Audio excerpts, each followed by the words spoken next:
여러분 안녕하십니까? 뉴스데스크 제주입니다.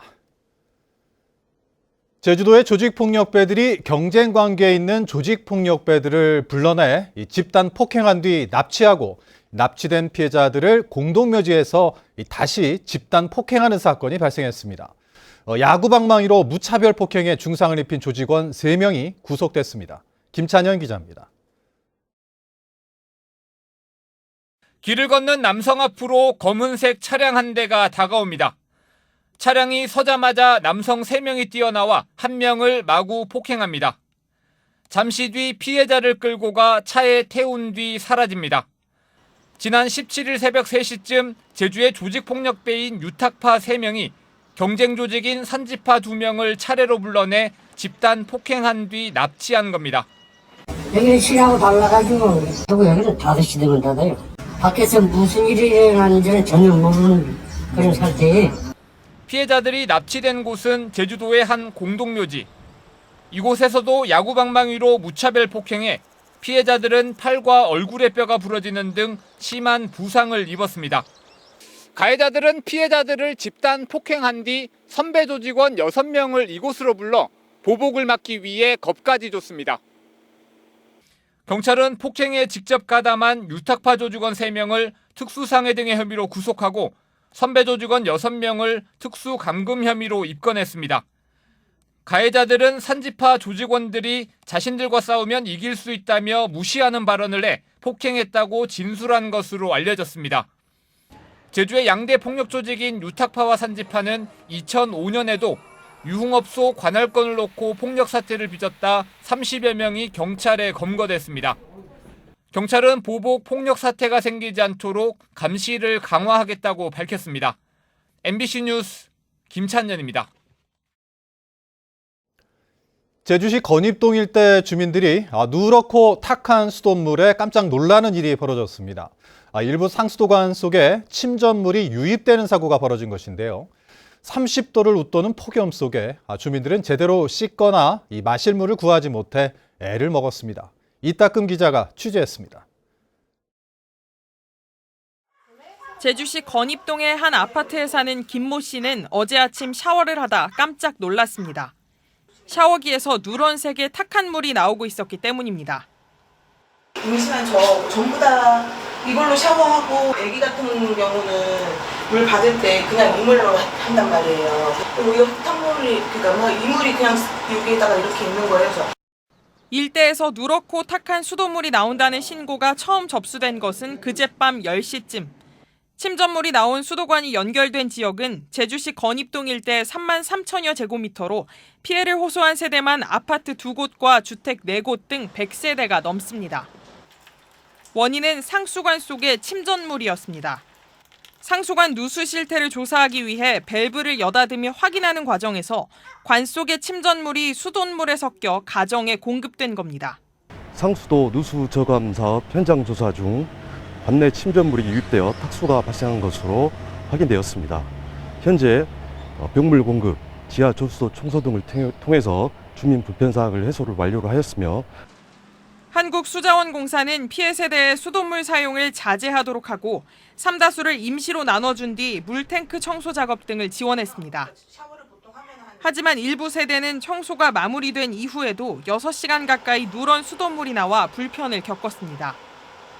침전물이 유입된 수돗물은 제주도 내 상수관을 파악할 수 있는 관망 지도가 구축되지 않아 어디로 흘러갔는지 정확히 알 수가 없는 상황.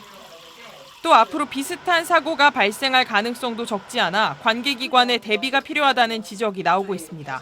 MBC 뉴스 이따금입니다. 다음 달 1일이면 민선 8기 도정과 함께 제12대 도의회도 임기를 시작합니다. 새롭게 시작하는 도의회는 어떤 역할을 해야 할까요?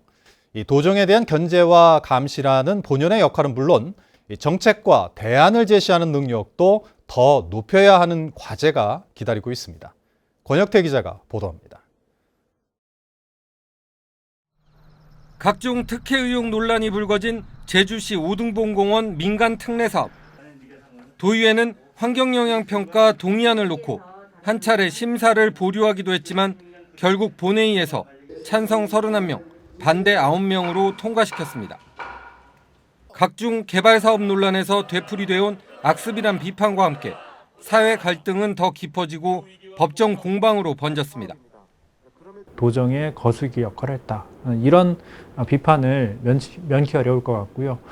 이번 도정에서는 사실 그 민주당 의원들이 다수고 민주당 도지사가 당선이 돼서 이런 우려가 더 큽니다. 이 같은 사례가 반복되는 것을 막기 위해 의회가 정책을 연구하고 대안을 제시하는 능력을 더 키워야 한다는 지적이 커지고 있습니다. 그러나 현재 도의회의 정책연구위원은 21명. 도의원 수는 늘었고 사회는 더 복잡해졌지만 16년 전 특별자치도 출범 당시와 달라진 게 없습니다. 의원 1인당 10억 원 논란을 일으켰던 이른바 의원 재량 사업비의 투명한 공개도 과제입니다. 또 올 초 제정됐지만 아직 실행 사례가 없는 주민 조례 발안에 시민 참여를 어떻게 활성화할지 방안도 마련해야 합니다. 주민 발안 같은 심의위원회를 그대로 되어 있는데요. 이런 것들은 좀 더 단순하게 해서 의원들이 상임위원회에서 정무적으로 판단할 수 있도록 좀 더 어떻게 보면 간단한 절차가 필요하지 않을까 생각합니다. 소수 정당이 사라지고 양당 체제가 더 확고해진 의회 안에서 얼마만큼 다양성을 확보하느냐도 과제입니다. 새롭게 시작하는 12대 도의회가 민심을 정확하게 반영하고 첨예한 갈등 사안들의 완충지대가 될 수 있을지 도민사회가 지켜보고 있습니다. MBC 뉴스 권혁태입니다. 제주에서는 어제 코로나19 확진자 169명이 발생했고 오늘은 오후 5시까지 155명이 추가됐습니다. 현재 도내 위중증 환자는 2명, 재택치료자는 651명입니다. 제주도는 지난달 숨진 60대 남성이 백신 이상 반응이 의심된다는 신고가 접수돼 역학조사 중이라고 밝혔습니다. 제주 북부와 동부에 나흘째 폭염주의보가 발효된 가운데 제주시의 낮 최고 기온은 33.9도까지 올랐습니다. 팬 현상으로 오등동 31.3도, 월정 30.7도 등 북부 지역은 대부분 30도를 웃돌았고 서귀포와 고산, 성산은 27도 안팎을 기록했습니다. 한편 경남 지역의 기상 악화로 김해공항을 오가는 항공편 50여 편이 결항됐습니다. 오영훈 제주도지사 당선인 인수위원회가 제주도정의 현안 대응이 미흡하고 무사 안일주의에 빠져 있다는 평가를 내놓았습니다. 인수위는 제주도의 업무 보고를 종합평가한 결과 버스 준공영제 확대는 실효성에 의문이 제기되며 제2공항 문제는 추진 의지만 반영해 갈등 해소 대안은 마련하지 못했다고 지적했습니다. 또 제주국제컨벤션센터 등 출자 출연 기관의 방만 경영 개선책이 시급하다고 밝혔습니다.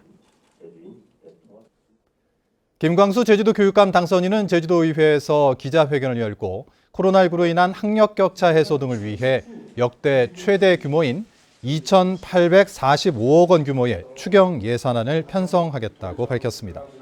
이에 따라 온라인 학습 환경 조성에 161억 원이 편성돼 중학교 1학년에게 노트북, 초등학교 3학년에게 태블릿 PC를 지급하고 동지역 학생들의 읍면지역 통학 버스비 44억 원이 지원되며 첨단과학단지와 오등봉 개발지구 학교 신설기금 750억 원이 적립됩니다. 뉴스데스크 제주를 마칩니다. 시청해주신 여러분 고맙습니다.